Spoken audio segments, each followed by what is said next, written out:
Olá, estamos aqui novamente para gravar o podcast da Escrital, falarmos um pouquinho mais de assuntos empresariais, do dia a dia, o que a gente passa no escritório, como é que a gente costuma ajudar os nossos clientes.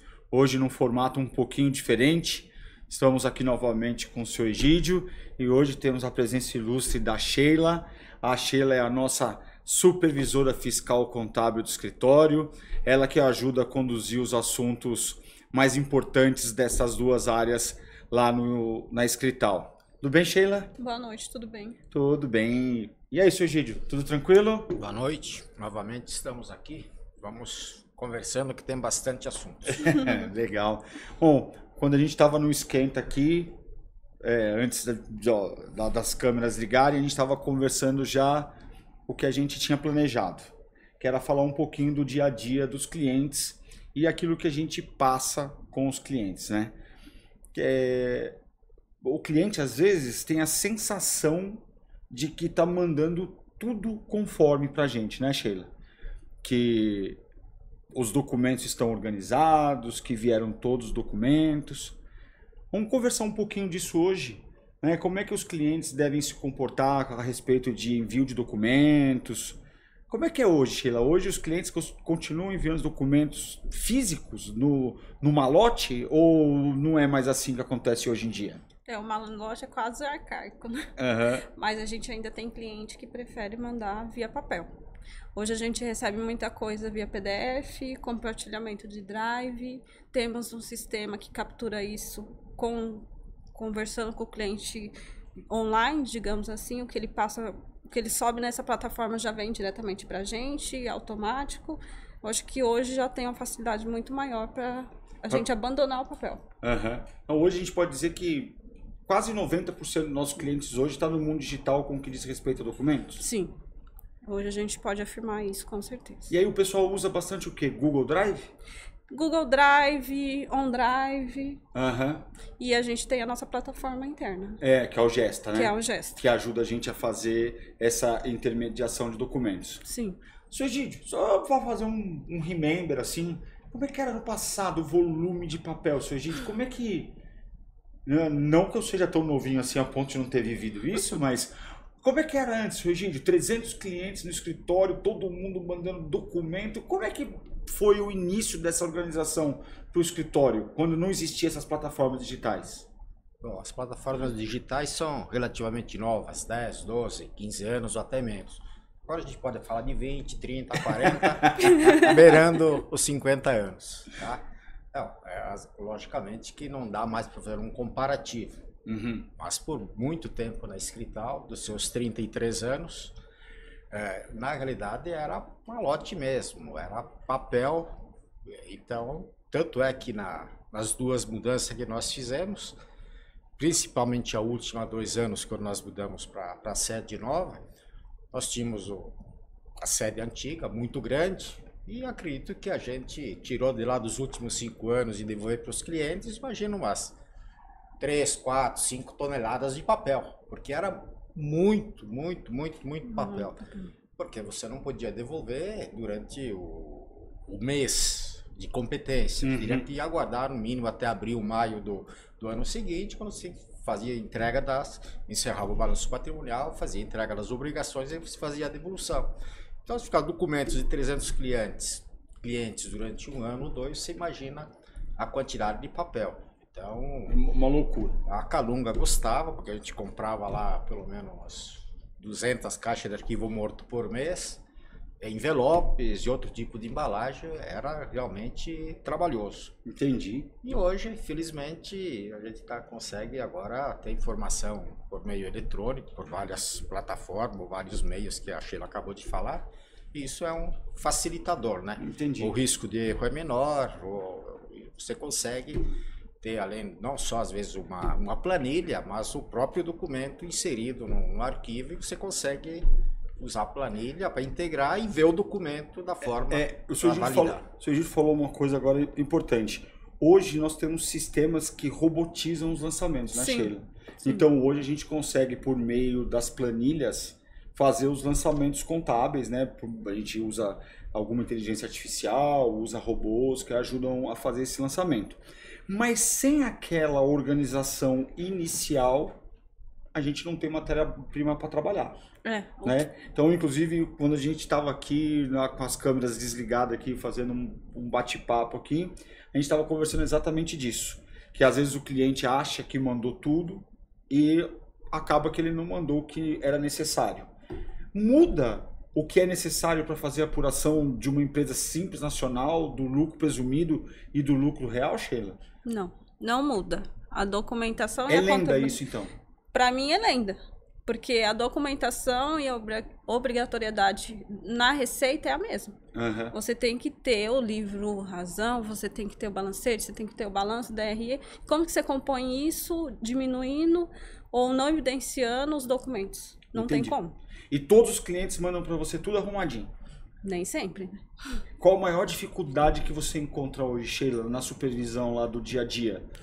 Hoje, como a maioria dos clientes tem um RP financeiro, eles acreditam que através de planilhas ou PDF de contas a pagar e contas a receber é o suficiente. Uhum. E nem sempre não.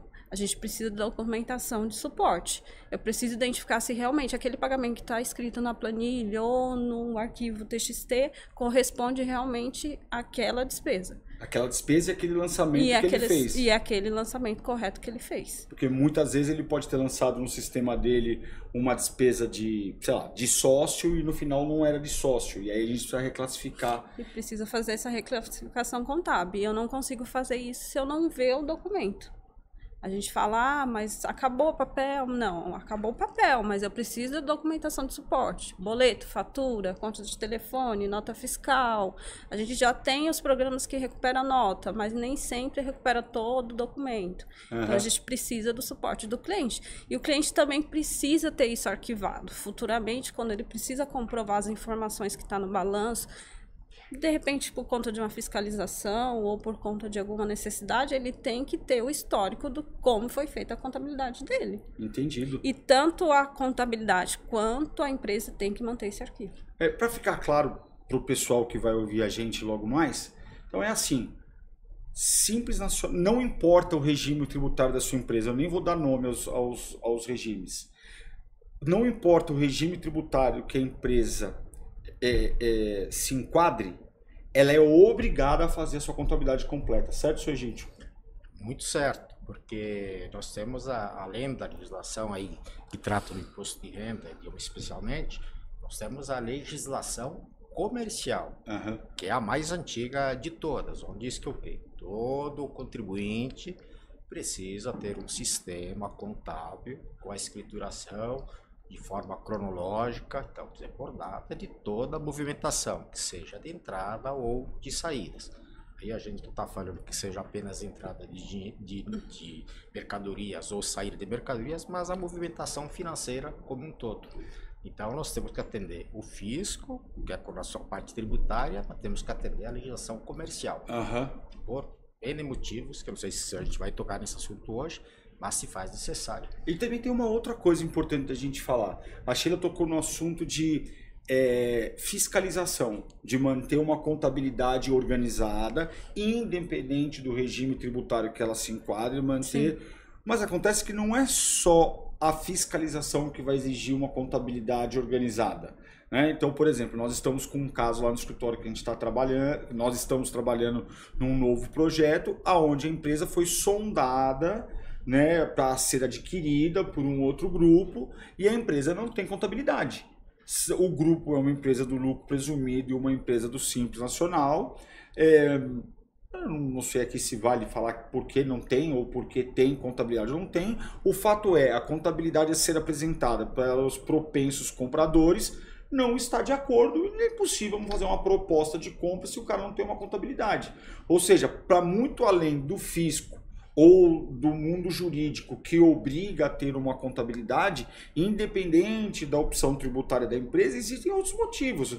Quer pela legislação, como a gente falou, quer porque a empresa pode ser adquirida, ou para você pegar um crédito no banco, Mas imagina se é uma empresa do Simples Nacional, você chega no banco com um balanço, um DRE Sim. bem apontado, com índices, com KPIs da empresa bem definidos, bem apresentáveis, isso dá uma outra característica para a empresa, né, Suji? Bastante, bastante. Aproveitando que ele está falando, por exemplo, a Sheila poderia também colocar a situação hoje, um grande facilitador ultimamente foi o quê? O sistema que você, que era um grande movimento de papel, era o quê? Notas fiscais. Clientes que tinha saída de 35 mil notas por mês, entrada de 4, 5 mil notas por mês. Então, um volume de papel muito grande. Hoje, os sistemas que a gente utiliza, ele consegue capturar tudo isso por meio eletrônico. Então, isso deu uma aliviada no trabalho. Conta um pouquinho pra gente, Sheila. Como é que era até 8, 10 anos atrás, nota fiscal no papel? Conta um pouquinho dessa evolução, como era e até onde nós estamos hoje com as notas fiscais, como o seu Egídio está falando. Eu sou novinha. Eu sei que você é novinha, mas foi o que o pessoal então, dizia antes. Não, eu peguei essa era do papel ainda, eu já conferi nota na mão, 1000 notas lá, para conseguir apurar o imposto. Você já teve dos dois lados, Sheila? Eu sei que você já trabalha há bastante tempo conosco, eu sei que antes de trabalhar na Escrital, você veio de um outro escritório de contabilidade, mas você já trabalhou numa empresa do outro lado da mesa? Assim, empresa não. Não, só escritório de contabilidade. Só escritório de contabilidade. Então, conta a evolução. Como é que antes as empresas mandavam os papéis, as notas, e como é que chega hoje para você? Conta essa evolução pra gente. Antes a gente recebia via malote. Aí você marcava, agendava lá com o motoboy para correr lá na empresa para pegar, para dar tempo de chegar até você, para você conseguir cumprir com as obrigações acessórias, e vinha aquele volume enorme de papel e você tinha que separar, porque geralmente o cliente não tem essa visão de separar a documentação.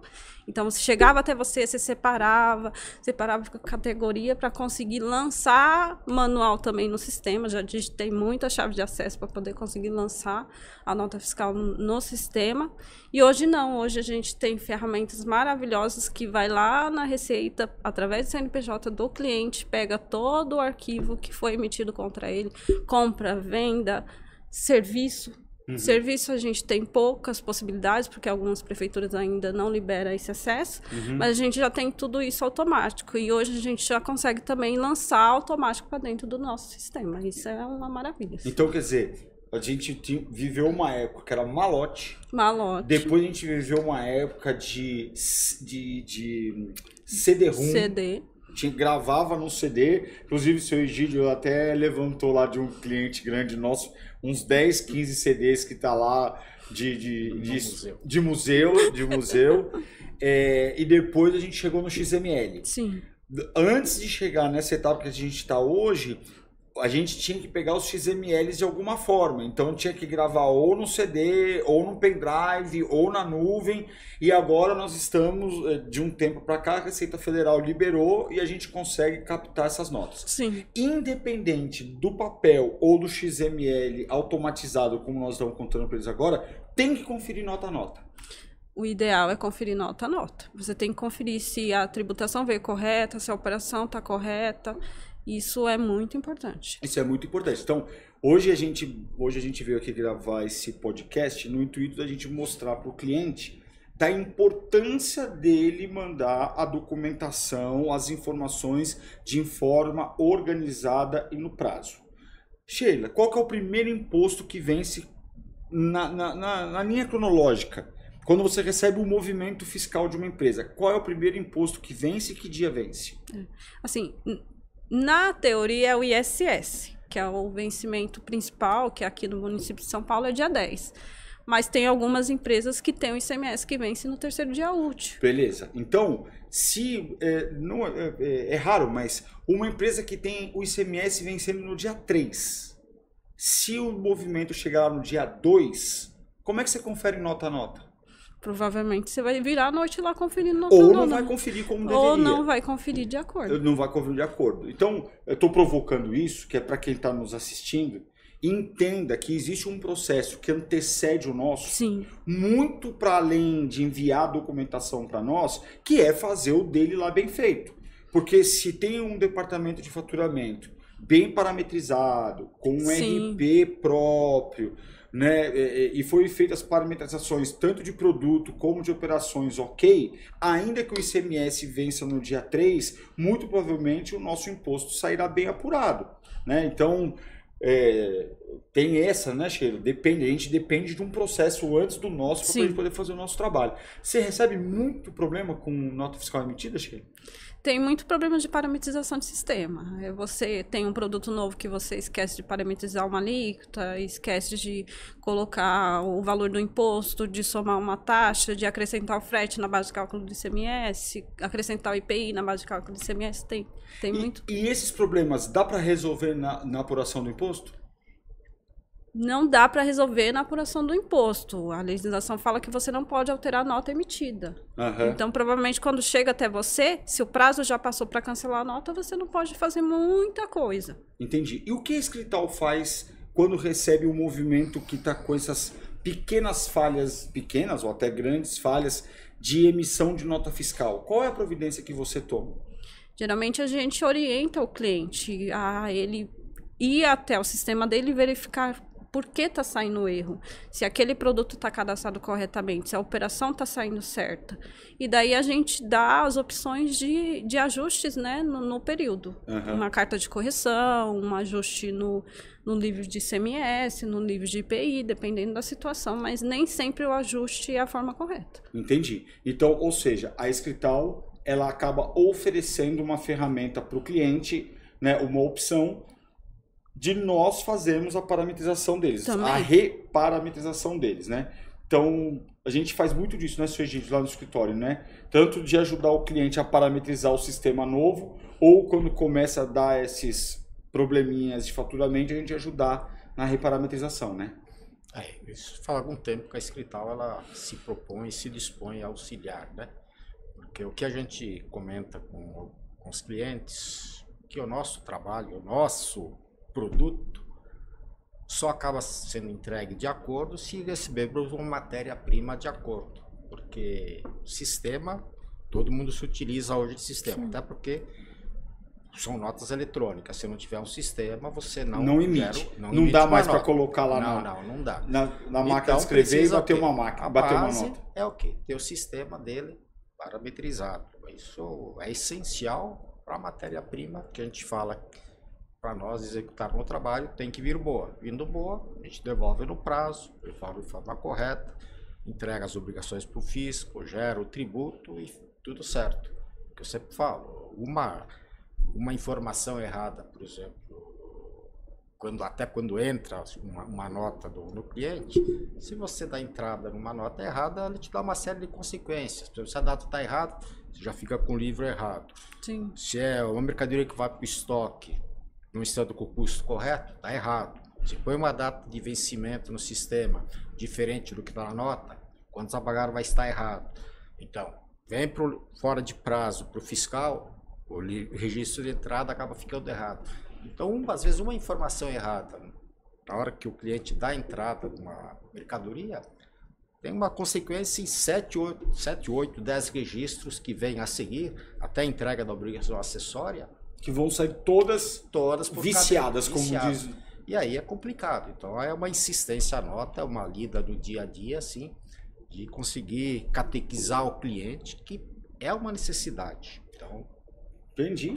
E aí é uma briga boa, diária, mas importante. E a gente pode afirmar que a maioria do pessoal entende, acata, né? Porque é corrido para o cliente também, mas a gente, não querendo justificar, às vezes, a cobrança, a gente cuida de uma carteira muito grande, então é corrido. É corrido. E pode acontecer do cliente pagar imposto maior por causa desse erro de parametrização? Com certeza. Pode dar um exemplo, Sheila, pra gente. Se você parametriza um produto que é alíquota zero e você não presta atenção e vai lá e coloca como se fosse uma tributação normal, você pode emitir várias notas erradas e pagar um imposto maior. Hoje a gente vê muito o mercado falar de recuperação de impostos. Sim.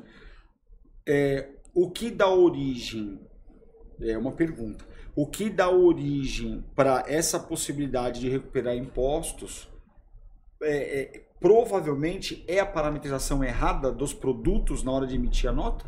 Ajuda muito, né? Ajuda, né? Ajuda muito. Se você parametrizar errado e a tributação daquele produto em si sair errado, vai te ajudar muito a você conseguir recuperar. Não que isso seja bom. Isso não é bom. Se você tivesse lá atrás corrigido o produto, hoje você não teria que... Porque assim, não é só recuperar o crédito do imposto. Você tem que pensar nas obrigações acessórias que você entregou naquele período. Então, você vai voltar lá atrás e retificar tudo para conseguir mostrar para o fisco que aquele crédito realmente é devido, é viável, né? Mas se você tivesse feito lá atrás, você não precisaria desse trabalho todo. Assim, só para explicar um pouquinho melhor para quem está ouvindo pra gente. Então, por exemplo, recuperação de impostos. Você pode ter vários tipos de recuperação de impostos. Por exemplo, vamos falar de dois.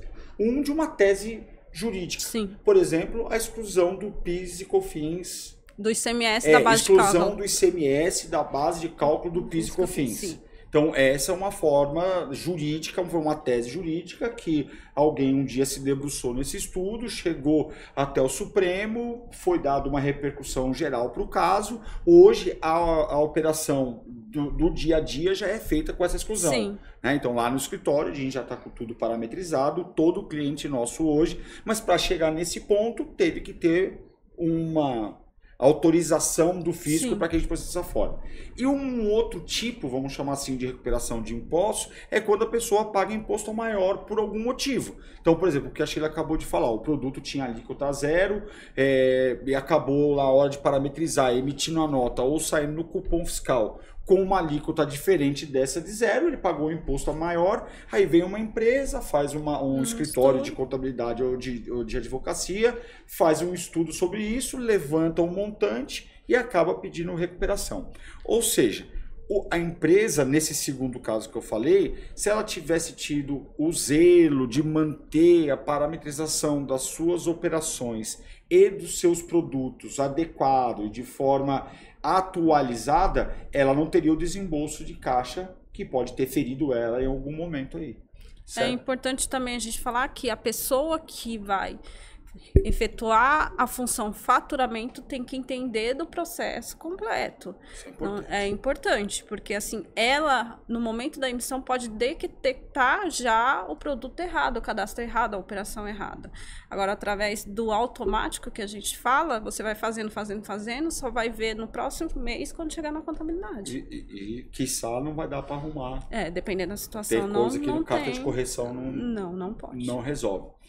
Ou seja, você está me dizendo que dentro de uma empresa precisa ter alguém entendido da área fiscal. Sim, precisa. Tem que ser uma pessoa não especialista, mas que tenha os primeiros conhecimentos e aos poucos vai se adaptando da operação daquela empresa. Então quer dizer que aquilo que antigamente as empresas faziam de pegar uma pessoa interna e promover ela faturista para, como a gente chamava antes, bater uma nota fiscal na impressora ou na máquina de escrever de qualquer forma, hoje não pode mais existir. Não, hoje a gente tem uma punição muito mais acelerada, né? Hoje o fisco é automático. Eu entreguei a declaração hoje, ele já cruza com as demais informações que ele tem e já te aponta, ó, tá errado aqui. Tá errado aqui. E a gente andou recebendo aí, a gente não, né? Os nossos clientes, por acaso, e não tão por acaso assim, graças à nossa competência, né, seu Egídio? A gente recebeu lá umas 5 malhas fiscais de clientes com divergência destas informações. E eu estou dizendo que não é por acaso, que o período que essas cartinhas foram emitidas não diz respeito ao nosso período de atuação. Né? Então, obviamente que ninguém aqui está livre de errar, escrital Sim. erra, somos seres humanos também, mas nesse caso, os clientes que receberam essa malha é direta e indiretamente ligado ao assunto, não é dos nossos períodos de atuação, mas o pessoal tem recebido malha fina, não tem, seu Egídio? Na realidade, o fisco tem 5 anos. Até uns anos atrás, aí quando chegava para o 4º, para o 5º ano, chegava eventuais notificações, intimações ou mesmo autuações. Agora não, agora é 2019, então o fisco já está mais rápido. Depois de 3 anos ele já tá mandando, né? Tem uma... E o ICMS, está mandando com quanto tempo? Deixa eu falar mais um pouquinho sobre isso. Aqui nós estamos falando da Receita Federal, essas notificações. E o bom, digamos, uma virtude hoje da Receita Federal que ela te dá a oportunidade de você analisar. Ela não te fala, diz, ó, estou te cobrando, você está errado. Diz, ó, vemos uma divergência. Verifica. Estando errada de fato, já faça a tua autorregularização sem nenhuma penalização. Mas aí te dão 30 dias, você de fato precisa atender. Porque passou os 30 dias, se você não se manifestar, vira uma cobrança. Vira um procedimento fiscal. Vira um procedimento fiscal, vira uma cobrança. Vira uma cobrança, daí obviamente que ela já vem com os encargos. Sim, então, sim. Esse primeiro prazo aí que o fisco dá para o contribuinte é super importante. Dar toda a atenção e, se for o caso, retificar. Se você está certo, você não faz nada. Você aguarda na hora que o fisco tentar te cobrar, e sim você vai justificar que o teu procedimento está conforme. O único ônus que vai ter é a multa por atraso do imposto, né? Sim. Porque existem dois tipos de multa, né? Aquela por atraso do imposto, que é de 20% na maioria das vezes, e tem aquela também oriunda de uma ação fiscal. Então, aí pesa mais. Essa aí pode chegar de 75% a 225%, dependendo do caso em que o cliente estiver inserido naquele momento da fiscalização. Então, o que o seu Egídio está querendo dizer, e isso vale para a pessoa física e para a jurídica, é que a malha fina, que muitos temem, nada mais, e deve temer mesmo, né? Porque é sempre bom temer esse tipo de situação, mas a malha fina nada mais é do que a Receita Federal dando um aviso amigável para o contribuinte. Ó, detectei esta divergência. Tem certeza que você está certo? Se você tiver certo, não faz nada. Depois a gente conversa. Agora, se você tiver errado, corrige, paga o que precisa ou corrige as obrigações acessórias.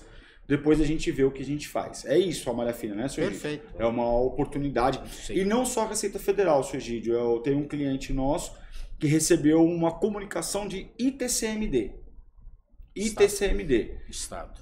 O Estado. E, de novo, lá na cartinha estava escrito, não precisa fazer nada. Está escrito com a letra maiúscula. Não precisa responder essa comunicação. Detectamos uma divergência da sua declaração de imposto de renda com o ITCMD. Se você tiver certo, você não precisa fazer nada. Agora, revisa teu imposto de renda. Se você deixou de pagar, faz a declaração de ITCMD, recolhe a divergência ou aguarde nova notificação. A gente acabou de receber uma dessa aí e foi uma intransigência do cliente que acabou culminando com esse negócio aí, mas eu já resolvi, já atendi no que precisava.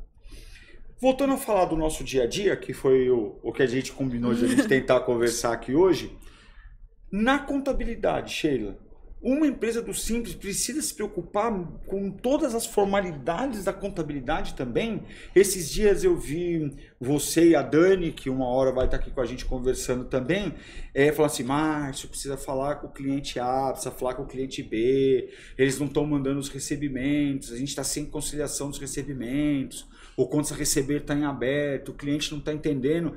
Conta assim, sem falar muito o nome dos santos, mas conta aí, qual que é o problema que esses caras estão enfrentando? É que assim, hoje a maioria das empresas do Simples trabalha com máquina de cartão de crédito. Então hoje a conciliação financeira realmente dá um pequeno trabalho, mas tem que ser financeira, não contábil. O contábil não consegue ler todas essas informações quando chega a informação para a gente. Então não adianta você me mandar o relatório de recebimento do seu cartão, o relatório de faturamento, se você não cruzou essas informações. E o cliente em si que a gente estava comentando é que a gente está ficando preocupado porque eu não tenho certeza se toda a informação está vindo para a gente. Então, se ele não está fazendo uma conciliação financeira, eu não sei se todos os recebimentos que ele tem, ele emitiu documentação para comprovação. Então, se de repente, lá na maquininha do cartão, ele declarou que ele vendeu 100 mil e emitiu nota de 50, por mais que ele seja optante pelo Simples, a maquininha do cartão também faz a declaração dela. Então, quando a Receita cruzar as informações da declaração do Simples com a declaração da maquininha do cartão de crédito, ele vai sentir essa falta. E vai notificar provavelmente a empresa. Então a gente antecede esses pequenos cuidados com o cliente. Por mais que ele seja optante pelo Simples, vamos ter o zelo de poder, né, ajudar das melhores maneiras possíveis de mostrar para o cliente que por mais que ele seja simples, alguns passos ele também tem que seguir. Não é só presumido e real. Por isso que eu falo para você que, para mim, não tem diferença de contabilidade. Para mim, todos têm que ter a contabilidade 100%. Legal. Inclusive, lá no escritório, uma empresa bem pequenininha recebeu uma malha fina de divergência de máquina de cartão de crédito com valor declarado. Empresa pequenininha, R$40 mil por mês de faturamento, a Receita Federal mandou, você declarou, eu vou chutar números aqui, você declarou 20 e na sua maquininha passou 40. De novo, não é isso? Não precisa fazer nada. Depois a gente conversa. Sim. Agora, se eventualmente você errou, corrija essas bases aqui e recolha ou parcele a diferença. A gente já viveu isso, uma empresa pequenininha, o faturamento não maior que R$40 mil, optante pelo Simples Nacional, divergência de maquininha. Então é isso que a Sheila está falando, né, seu Egídio? Perfeito. Dessa preocupação. Aliás, eu vou além. Já que ela tocou no assunto cartão de crédito. Eu já vi empresa ser roubada por maus procedimentos internos, por falta de conciliação financeira do cartão de crédito. Ela tinha uma fraude no caixa daquele comércio por falta de conciliação financeira do cartão. Existia colaboradores que estavam fraudando a máquina no caixa e uma empresa quebrou por conta disso. Já vi esta malha fina que a gente acabou de falar e muito recentemente nós vimos uma empresa gastar centenas de milhares de reais para conseguir um sistema que conciliasse o cartão de crédito. A empresa faturava muito alto para o Mercado Livre, se eu posso falar, para o Mercado Livre, grandes marketplaces, compra 100% online e no cartão de crédito, e era impossível o financeiro fazer a conciliação manual, tamanho é a dificuldade de se obter as informações do cartão de crédito. Então eles tiveram que investir pesado no mercado, trazendo sistemas e pessoas vividas no problema para conseguir resolver o caso. Então é isso que a Sheila está falando. É exatamente isso. Se o financeiro não conseguir fazer essa conciliação, a gente ajuda na contabilidade? Ajuda, mas não consegue ajudar 100%. Verdade. E é o que a gente sempre fala, né, seu Egídio? Eu faço aquele desenho bonito, né, que eu desenho bem, né, seu Egídio? Né? Igual um, sei lá. Às vezes você chega na minha mesa e pergunta, o que foi que eu fiz aqui mesmo? Mas a gente sabe. Então, mas, seu Egídio, a gente está cansado de ir em cliente, está cansado não, é prazeroso, é só uma força de expressão. Toda vez que a gente vai num cliente, a gente mostra para ele o processo que antecede o nosso, né, seu Egídio? Perfeito. Para a gente poder fazer a contabilidade, a gente precisa... Falei antes. Matéria-prima boa, informação boa. Boa. É isso. E eu falo para o cliente, né? Às vezes ele não entende. Eu falo que a parte financeira, para mim, é a parte mais fácil para o cliente. E como eu faço, quando eu chego no escritório de manhã, eu entro no banco e vejo minha conta bancária. Se entrou alguma coisa e tudo aquilo que saiu. E o financeiro de qualquer empresa faz isso. Então, o momento certo dele fazer é justamente no dia seguinte. O que ele recebeu ontem, ele sabe o que está aí. E o que ele pagou ontem, se ele pagou é porque ele tinha algum documento, alguma autorização, algum recibo, alguma nota, qualquer documento. Então, a hora certa não é no dia 31, quando ele vai preparar os documentos para mandar para o escritório. É no dia a dia. No dia a dia. Isso pode se falar na época que era só o papel. Ou até hoje. Ou até hoje já, ele acerta. Então, essa informação, e não tem outro jeito. E quando passar 30 dias para separar uma documentação de uma empresa que tem um movimento relativo, já é mais trabalhoso, né? Porque você já tem que recorrer a alguém, buscar o documento em outro lugar. Então, tem isso. Eu queria só fazer um parênteses, que as novidades são muito rápidas, né? Que uma grande evolução que teve com o Pix. E hoje nós já temos até microempreendedor individual sendo questionado pelo fisco. Olha, ele tem um limite muito pequeno, que é 80 mil anuais. Vamos dizer, uma senhora que vende salgados e bolos. Uhum. E hoje com o Pix ela vende, sei lá, 15, 20 mil por mês. Sim. E esquece que aquilo tudo entra no banco. E o fisco tem um convênio com a instituição financeira que ela vai passar essa movimentação.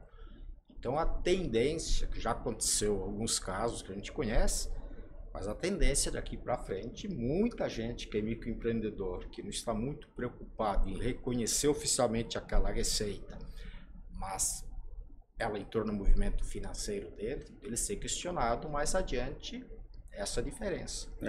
Então a tecnologia vem aí para facilitar, mas também, por outro lado, está ajudando o fisco a fazer um acompanhamento bem próximo do cliente. O que nossos ouvintes precisam ter em mente é que o objetivo da Receita Federal, isso está escrito, missão, visão e valores.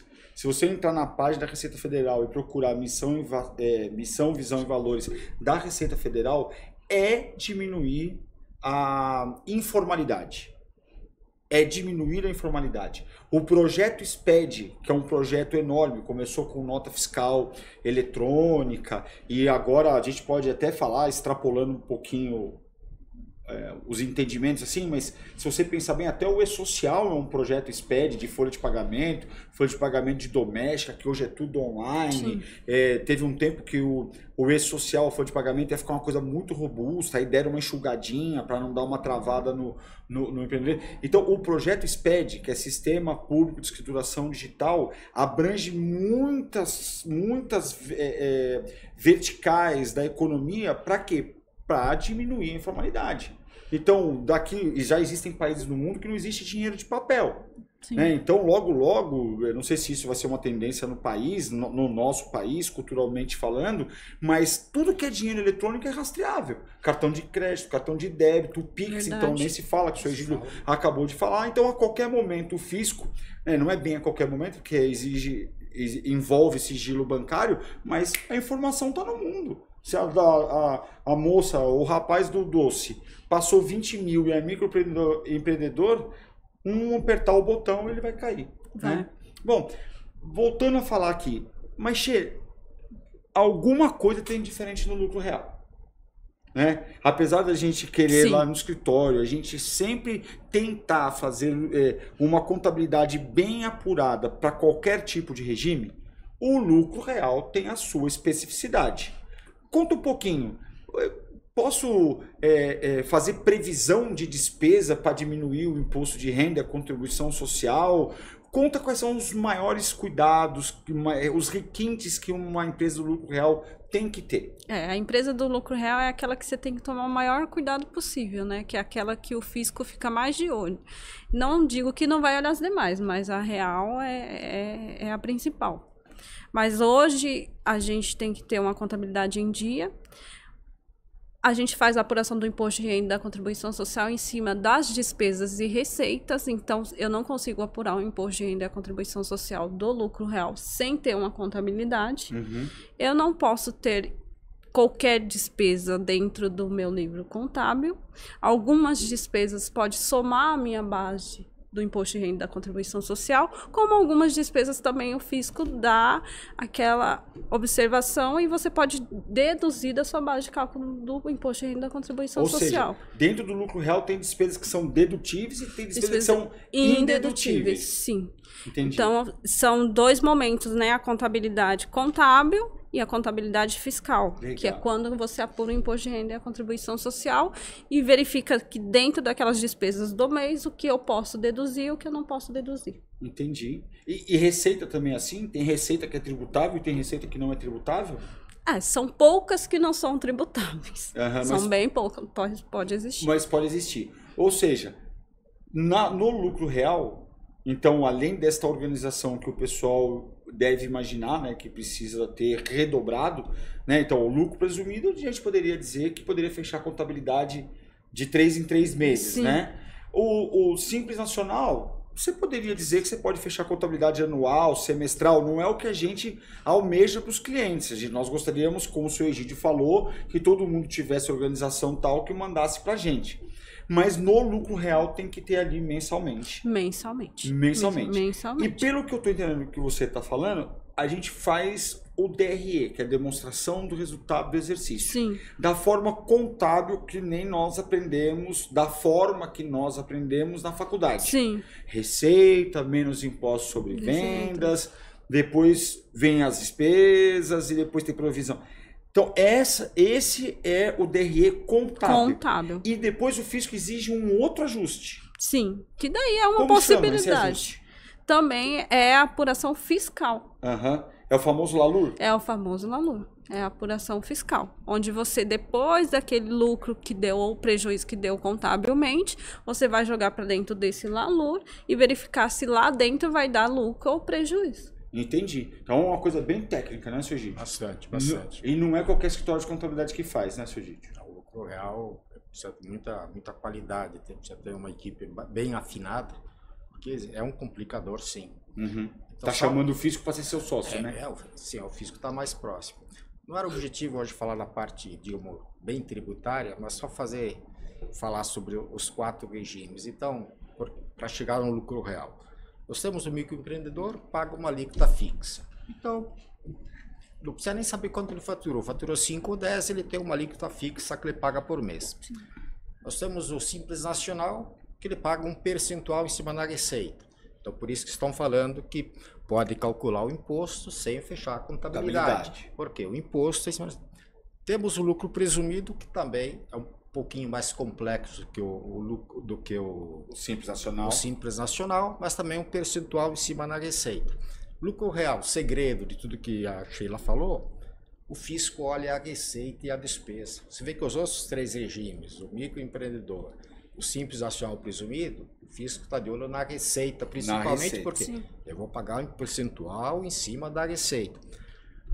Lucro real, repetindo, tem 2 coisas. Nós temos receitas boas e despesas boas. Então, quando ele vai te fiscalizar, eventualmente, ele vai olhar as 2 coisas. Ó, essa despesa, Márcio colocou uma despesinha lá que era coisa dele, meio particular. O fisco diz, não, isso aqui é aquilo que a Sheila falou. Você vai ter que adicionar no teu lucro e tributar esse valor. Então, tem que ter o zelo mesmo, cuidado, a informação redondinha. Entendi. E aí, chega-se a bom termo. E como, repetindo, já se falou aqui tantas vezes que hoje é tudo por meio eletrônico, se nós sabemos calcular o imposto, obviamente que quem criou a fórmula foi o fisco. Então, ele é o dono dessa informação. Todas as informações são eletrônicas, então ele sabe fazer conta, sabe fazer cálculo, e se você não for de acordo, ele vai sim te mandar aquele aviso e que ninguém gosta. Tá? Bem observado. Mas, graças a Deus, o fisco hoje ele tá mais próximo, tem muita informação que é eletrônica, você busca informação eletrônica, então também facilitou um pouco para o contribuinte. Entendi. Bom, só para a gente deixar bem claro e sendo bem repetitivo, então o mundo jurídico, o Código Civil obriga todas as empresas a ter contabilidade. Sim. Ponto. Não importa qual é o regime tributário. Regime tributário, quem inventou é a Receita Federal do Brasil. Então, a Receita Federal do Brasil, dentro da sua competência de tributar, criou estes regimes que nós acabamos de falar agora, o MEI, Simples Nacional, o lucro presumido e o lucro real, e cada um desses tem uma forma específica de tributar. Os 3 primeiros, como o seu Egídio falou, dispensa a contabilidade para tributar, e o lucro real, sim, exige a contabilidade para tributar. Só para fazer um apanhado aqui, que às vezes fica a informação de um lado e do outro. Então, o lucro real então tem o tal do LALUR. E as obrigações acessórias acompanham a complexidade, Sheila? Acompanha. Quando você vai entregar uma obrigação acessória contábil do lucro real, é muito mais complexa que a apuração do presumido, do simples. É muito mais complexa. Tem mais obrigação acessória o lucro real, o lucro presumido ou o Simples Nacional? O lucro real. O lucro real tem maior... Mas as obrigações acessórias, o real e o presumido, eles andam juntos, né? Andam juntos. O simples, ele dá uma separadinha, mas também tem que seguir a mesma linha. Então a gente pode dizer que o Simples Nacional tem bem menos obrigações acessórias que o lucro presumido e o lucro real. Sim. E o lucro real é mais técnico, mais minucioso. É isso. A obrigação acessória adicional é o famoso LALUR. Adições ou exclusões do lucro que deu. Então, deu um lucro de 1 milhão, você pode pagar o imposto em cima de 1.200.000. se tem despesas que não são boas. Entendeu? Então, pode entendi. inverter. Então, por isso que tem esse famoso valor, livre de apuração do lucro real. Entendi. Essa é a base para o imposto. E o Uhum. outro é o lucro contábil em si. Entendi. Entendeu? Entendi. Lá no começo da nossa conversa, a gente falou de ajudar o cliente com a parametrização, só que nós falamos de notas fiscais, né? Então, para a gente poder fazer a nossa apuração dos impostos, a gente depende do processo que fica dentro da empresa, que chama faturamento, Sim, e que nós dissemos no começo da nossa gravação que nós ajudamos os clientes a fazer a parametrização desse sistema, para que produtos e operações estejam corretos, nós recebamos uma melhor matéria-prima para a gente poder apurar os impostos. sim. Dentro da empresa, o processo financeiro requer parametrizações também? Sim. O sistema financeiro ele tem que conversar com todos os demais departamentos. Faturamento, compras, almoxarifado, tem que conversar. E esse sistema também a gente auxilia o cliente, caso necessário, como ele tratar a informação no momento do contas a pagar, do contas a receber, de contratar um empréstimo, como que ele vai administrar tudo isso dentro do sistema dele, para quando ele extrair para mandar para a contabilidade, venha tudo de qualidade. Mas não é igual para toda empresa? Se ele pegar lá, vamos fazer uma propaganda aqui. Se eu contratar o TOTUS não pode trazer a parametrização do cliente XYZ para dentro da minha empresa e não é só um recorte e cola aqui e a vida segue? Não, você tem que verificar a sua atividade, a sua necessidade. Não é assim, eu vou pegar o sistema do coleguinha do lado e vou aplicar na minha empresa. Não funciona assim. Você tem que ver a sua necessidade, qual atividade você faz. Igual atividade de comércio não é atividade de prestação de serviço. Uhum. A parametrização da prestação de serviço vai ser menor do que a do comércio. Uhum. Aí já fica uma dica para os nossos clientes, para os nossos ouvintes, que se por acaso você estiver adquirindo um sistema que a gente chama de ERP e o vendedor te oferecer já um pacote já com parametrizações de produtos, operações e a parte financeira, já desconfia. Os grandes players do mercado de ERP não entregam um ERP 100% parametrizado. E isso é uma briga, briga no bom sentido, né? Isso é sempre uma conversa que a gente tem com o nosso cliente quando ele compra um ERP, que ele fica naquela expectativa de que é só chegar e trabalhar com o ERP. E muitas vezes ele nem entende que vai começar as nossas horas técnicas para ele Sim. poder movimentar. Então, se você comprar um TOTUS, um Microsiga, um SAP, até esses tempos a gente viveu uma experiência aí com uma empresa chamada Tecnisa, muito grande, não tão conhecida quase mais, a Tecnisa, o próprio Omie, que nós trabalhamos bastante com o Omie lá, eles não entregam parametrizado, que a Sheila acabou de falar. O plano de contas do coleguinha do lado não é o seu plano de contas. Você pode ter particularidades na sua operação que o coleguinha do lado não tem. Sim. Certo, Sheila? E aí a Escrital também está capacitada para fazer essas parametrizações. Sim, a Escrital também oferece esse produto maravilhoso de ajudar os clientes para vir a nossa matéria-prima melhor. Inclusive, né, Sr. Egídio, temos um projeto aí em andamento que foi nossa sugestão para o cliente, como sempre acontece, a culpa é do contador.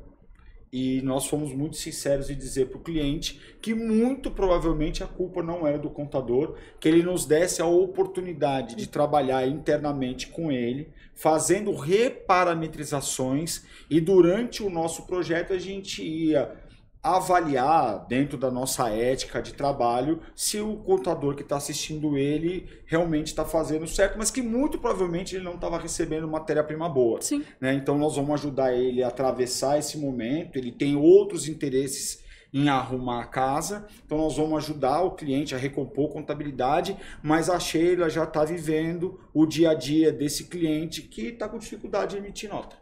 Sim, já ajudei bastante esse cliente, sim. Só hoje teve uns 3 ou 4 e-mails com esse cliente, certo? E nem é nosso cliente, nós temos um pacote fechado com ele, né? Mas não é mensal, não é aquela contabilidade mensal que eu costumo chamar de regularidade fiscal, não é isso que a gente fechou com ele, mas ele está lá com... Ele tem diversas dúvidas e pelas avaliações o contador está caminho certo mesmo. Tá vendo? Então, nós declinamos da oportunidade de captar um cliente, mas na verdade nós íamos captar um cliente com a doença e, como eu costumo dizer, como é que eu falo, seu Egídio? Como é que fala? A culpa não é minha, mas o problema é meu. Sim. Né? Então, por exemplo, nesse caso que a gente está falando, a culpa não é nossa. Ou do caso aí do colega contador, dele estar recebendo nota fiscal não adequada para a gente fazer o trabalho. Mas o problema é nosso se a gente não orientar e não ajudar ele a fazer o trabalho, né, Sheila? Sim, ele pediu nossa ajuda, a gente vai ajudar. Vai ajudar. E nem é nenhum desses sistemas que a gente acabou de falar, né? É um outro sistema. É um outro sistema. Tem diversos sistemas no mercado. Cada dia a gente aprende um diferente. Mas o OMIE é um muito bom, né? Não, o OMIE é excelente. Hoje a gente tem clientes dentro do OMIE que integrou para a contabilidade, só fazer conciliação. Não precisa ajustar, não. Em diversas áreas, inclusive. Sim, né? diversas atividades. O BPO financeiro roda bem, né, seu Gide? Roda direitinho em cima do OMIE, né? O OMIE é uma ferramenta muito boa. Já tem um universo relativo de clientes que se adequaram e estão se adequando a essa ferramenta. E hoje clientes médios aí já são com os pequenos, agora está nos médios, e eles têm uma capacidade, uma interação muito grande. E hoje, quando nós vamos no mercado conversar com o cliente, o OMIE não é mais um sistema estranho. Não. Ou o empresário já sondou o OMIE, ou ele já ouviu falar de OMIE de alguma forma. Minha opinião muito particular, eu acho que o OMIE, junto com o Conta Azul e o Nibo, são os principais, mas acho que o OMIE se destaca entre pequenos e médios empresários. Os outros que nós falamos anteriormente, acho que se destaca para empresas médias para cima. Né? Mas falando de pequenos e médios empresários, esse se destaca. Né? Eu vou pedir um arroba para eles depois.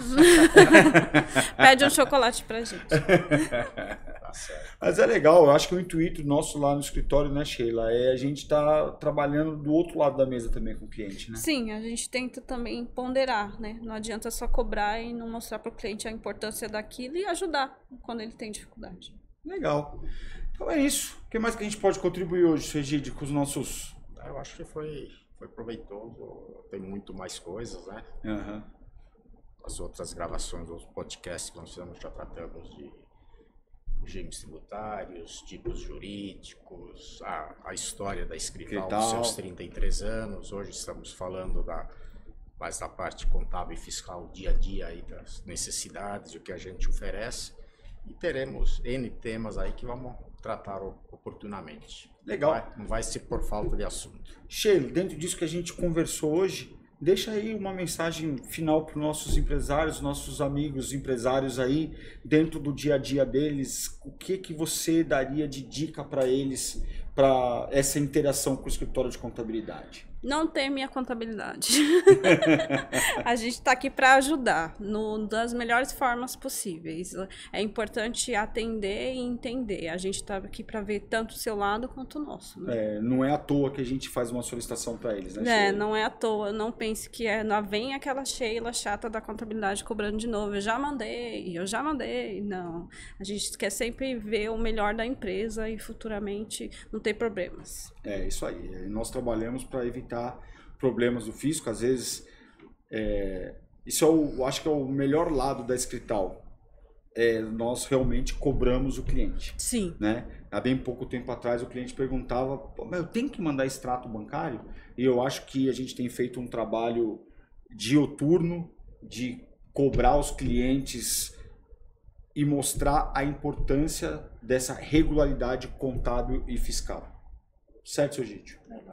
A gente até fala para o cliente, às vezes, já tivemos mais de um reclamar pela nossa insistência em cobrar a informação correta. Na verdade, correto seria a partir do cliente, ele exigiu que ele contratou, um serviço fiscal e contábil. Né? E até um caso peculiar, perdemos um cliente por cobrarmos demais o cliente. Verdade. Então é uma situação que a gente não conseguia executar por falta de informações e documentos bons. E os motivos, cada cliente tem um motivo, né? Mas é um caso peculiar, tá? Não é o dia a dia. A regra é o cliente se adequar, sim, Principalmente depois que está 1 ano, 2 conosco, já não tem mais essas dificuldades, né? Porque já as coisas que eram para serem cobradas e sistemas acertados já aconteceram. Então a vida segue, graças a Deus, está tudo bem, o escritório está firme, todo mundo pode contar conosco e... Esse mesmo cliente que o senhor acabou de lembrar, por acaso, ele saiu do escritório, mas antes de sair, ele falou para a equipe jurídica dele que eles nunca trabalharam com um escritório do nível do nosso. É verdade ou não é? Não, falou. Mas por problemas, todos nós temos, eles precisaram sair do escritório. Sim. Mas a mensagem que nós recebemos por terceiros é que nunca trabalharam com um escritório de um nível de exigência igual ao da Escrital. E isso não é para assustar os nossos clientes, né? Não. Isso é o nosso comprometimento com eles. Sim. Né? Sinal de que o trabalho estava feito correto. É, que nós estamos tentando fazer sempre o melhor. Então é isso, acho que hoje a gente conseguiu falar um pouquinho. Nossa preocupação com os nossos clientes vem sempre em primeiro lugar. O intuito da Escrital é sempre fazer o melhor para vocês. Só tendo matéria-prima boa que a gente pode sugerir melhorias e otimização tributária para vocês. E se a gente não tiver isso, a gente fica meio de mãos atadas, porque sobre vício não tem como nós opinarmos. Né? Nós precisamos ter situações concretas e boas e organizadas, daí sim a gente consegue otimizar a carga tributária, contabilidade, melhorar KPIs. Agora, receber as coisas mais ou menos, fica difícil da gente fazer o nosso trabalho. Perfeito. Né? Isso aí. Correto. Sheila, muito obrigado por você ter vindo aqui, ter aceitado o desafio de vir conversar com a gente, com os nossos clientes. E, seu Egídio, mais uma vez, obrigado. Obrigado, você também. Obrigado, Sheila. Obrigado. Uma boa tarde a todos. Até a próxima. Até. Valeu, obrigado.